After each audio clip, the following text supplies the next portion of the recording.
You might think you are simply disciplined, but psychology reveals a darker truth. That relentless perfectionism is often disguised self-hatred.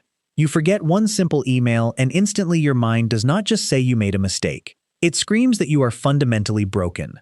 If you keep transforming tiny human errors into permanent identities, this quiet war inside your head will eventually destroy you. This video decodes 7 hidden signs you are secretly fighting yourself and reveals the way out. Before we begin, what city or state in the US are you resting in today?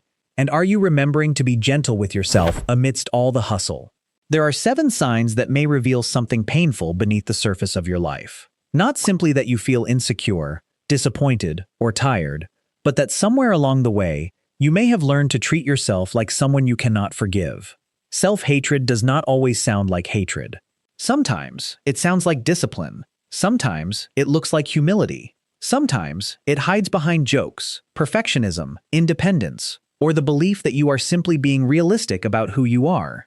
But beneath those behaviors, there may be a quiet war taking place. A war between the person you are and the person you believe you should have been. You may still go to work, answer messages, take care of your family, and smile when someone asks how you are doing. From the outside, your life may appear completely normal. Yet inside, every mistake becomes evidence against you. Every comparison becomes a punishment. Every moment of happiness feels temporary, suspicious, or undeserved. You do not wake up one morning and consciously decide to hate yourself. It usually happens gradually. Perhaps someone repeatedly made you feel that love had to be earned. Perhaps your needs were treated like inconveniences. Perhaps you were criticized more often than you were comforted. Or perhaps you experienced something painful and concluded that you must have caused it, deserved it, or failed to prevent it. Over time, those conclusions stopped feeling like wounds. They began to feel like facts. The first sign that you may hate yourself is that you constantly tear yourself down. Listen carefully to the voice inside your mind after you make a mistake. Maybe you forget an appointment, say something awkward, miss a deadline, or make a decision you later regret. The event itself may be small, but your inner reaction is immediate and brutal. You are so stupid. You always ruin everything. What is wrong with you? No one else struggles with something this simple. You would probably never speak that way to a frightened child, a close friend, or someone you loved. Yet when you are the one who fails, compassion disappears. You become the judge, the prosecutor, and the punishment. You do not allow yourself to be a human being who made a mistake. You transform the mistake into an identity. You did not simply fail at something. You decide that you are a failure. You did not merely disappoint someone. You decide that you are a disappointment. This is how self-hatred protects itself. It takes one painful moment and expands it until it appears to explain your entire life. A forgotten task becomes proof that you are irresponsible. A rejected application becomes proof that you have no value. One difficult relationship becomes proof that you are impossible to love. And because you already expect the worst from yourself, you begin searching for evidence that confirms it. You remember every embarrassing moment but dismiss every act of courage. You replay every criticism but forget every compliment. You magnify your weaknesses while treating your strengths as accidents, luck, or things that anyone could have done. This may feel like accountability, but accountability says, I made a mistake and I can learn from it. Self-hatred says, I made a mistake because there is something permanently wrong with me. That difference matters. Healthy guilt points toward a behavior that needs to change. Toxic shame attacks the entire person. It does not ask you to grow. It convinces you that growth is impossible. Sometimes, this inner cruelty is also connected to buried self-pity. Not the dramatic kind people often mock, but a quiet sense of emotional defeat. Part of you may feel that life has always been unfair, that you have already fallen too far behind, or that something essential inside you was broken long ago. Instead of grieving that pain, you turn it against yourself. You punish yourself for needing help. You shame yourself for feeling tired. You criticize yourself for not healing quickly enough. Even your suffering becomes another reason to believe you are weak. The second sign is that you feel deeply insecure around other people. You may walk into a room feeling reasonably comfortable, and then someone appears who seems more confident, attractive, intelligent, successful, or emotionally secure. Suddenly, you shrink. Nothing about you has actually changed. Your abilities have not disappeared. Your history has not been rewritten. Yet their presence seems to expose everything you dislike about yourself. You compare their visible strengths with your most private weaknesses. You see their promotion and remember your abandoned goals. You hear their confidence and become painfully aware of every time your voice trembled. You notice their happiness and wonder why your own life feels so heavy. The comparison is never fair because you are not comparing two complete human beings. You are comparing the version of them that they allow the world to see with the version of yourself that you criticize in isolation. You do not see their fear, loneliness, mistakes, or sleepless nights. You see the polished surface. Then you place that surface beside your internal wounds and call the result truth. This is why another person's success can sometimes feel strangely personal. Their happiness is not hurting you, but it may activate a belief you already carry, the belief that life gives good things to people who are more worthy than you. You may admire them and resent them at the same time. You may want to be close to them, yet feel exhausted in their presence. You may assume they are judging you, even when they have said nothing unkind. In reality, they have become a mirror. But the mirror is distorted by low self-esteem. You are not seeing them clearly, and you are not seeing yourself clearly either. You are using their life to measure your worth. And because the measurement was designed by shame, you are almost guaranteed to lose. The painful truth is that comparison often has very little to do with the other person. It is a conversation between you and the part of yourself you have not learned to accept. And until that conversation changes, even a room full of kind people can feel like a courtroom. The third sign is that you neglect your own care in ways that feel almost intentional. You know that you are tired, but you stay awake long after your body asks you to rest. You know certain foods leave you feeling worse, but you reach for them because, in that moment, comfort matters more than consequence. You stop moving your body, stop making appointments, stop drinking enough water, stop doing the small things that once helped you feel present inside your own life. From the outside, this may look like laziness or a lack of discipline, but self-neglect is often more complicated than that. Care is one of the most practical expressions of love. When you care about something, you protect it, you maintain it, you respond when it is in pain. You give it what it needs to survive and recover.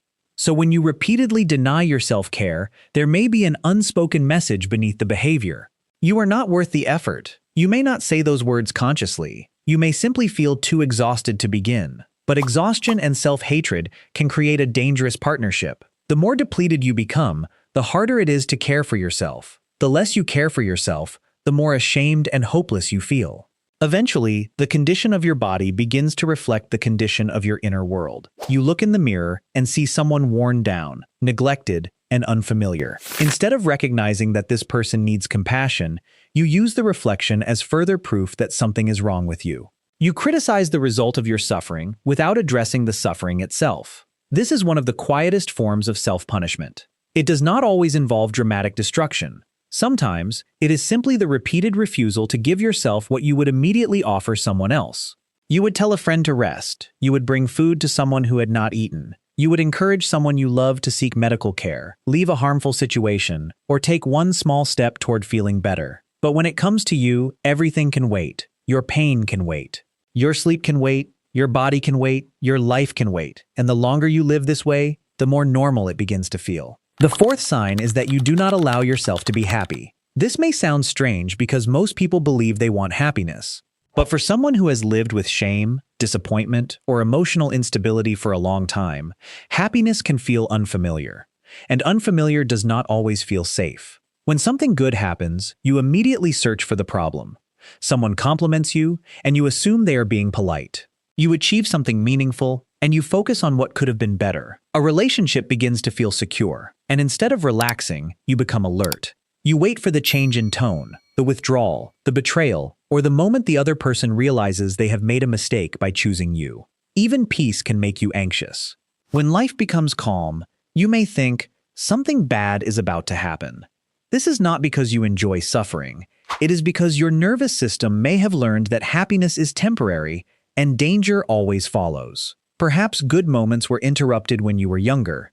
Perhaps praise was quickly followed by criticism. Perhaps love was inconsistent. Perhaps every time you relaxed, something happened that reminded you not to trust the feeling. So now, instead of experiencing joy, you monitor it. You stand outside your own happiness as though you are guarding against it. You may even sabotage good experiences before they can be taken away.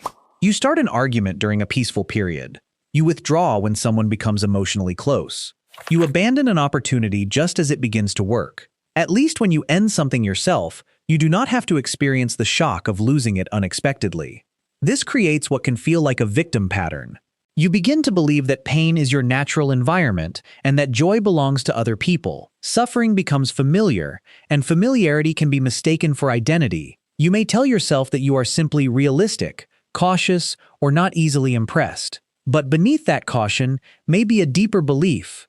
I do not deserve to feel this good. That belief can make every success feel fraudulent and every peaceful moment feel borrowed. The fifth sign is that you isolate yourself from other people. You stop replying to messages. You turn down invitations. You tell yourself that you are too tired, too busy, or simply not in the mood.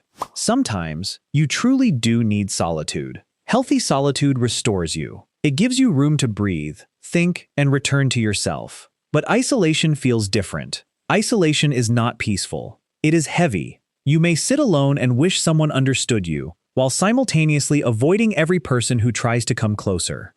You convince yourself that you are protecting others from your problems.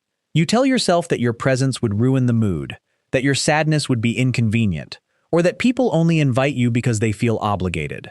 You begin to see yourself as a burden before anyone else has treated you like one. This often comes from a deficit of self-love. When you cannot imagine accepting yourself, it becomes difficult to believe that someone else could genuinely accept you. Their kindness feels suspicious. Their patience feels temporary. Their affection feels based on incomplete information. You may think, if they really knew me, they would leave. So you leave first. You create distance before anyone can reject you. You stop asking for support before anyone can disappoint you. You disappear before anyone has the opportunity to discover what you believe is unacceptable about you. This can create the very loneliness you were trying to avoid. The people who care about you may assume you no longer want them in your life. Some may continue reaching out, but others may eventually step back, not because you were unlovable, but because they believed they were respecting your distance. Then their absence becomes evidence. See, you tell yourself, everyone leaves, but sometimes, the painful truth is that you have been rehearsing rejection so intensely that you unknowingly participate in creating it. That does not mean you are to blame for your loneliness. It means your defenses may be working too well. They protected you from the possibility of being hurt, but they also protected you from being known, comforted, and loved. And there comes a moment when survival strategies that once kept you safe begin to keep you trapped. The sixth sign is that you live behind a carefully constructed facade.